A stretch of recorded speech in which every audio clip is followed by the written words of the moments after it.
నువ్వు ఆల్రెడీ కోర్టులో కేసు వేసిన తర్వాత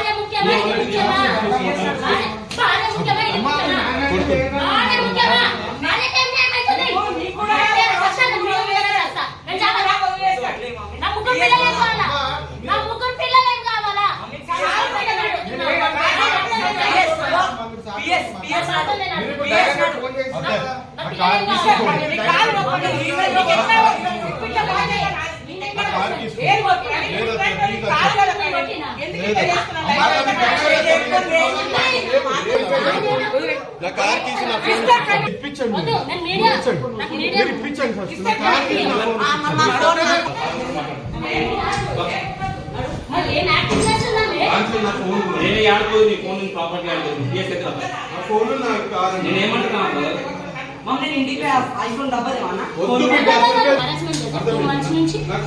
అదే ఫోన్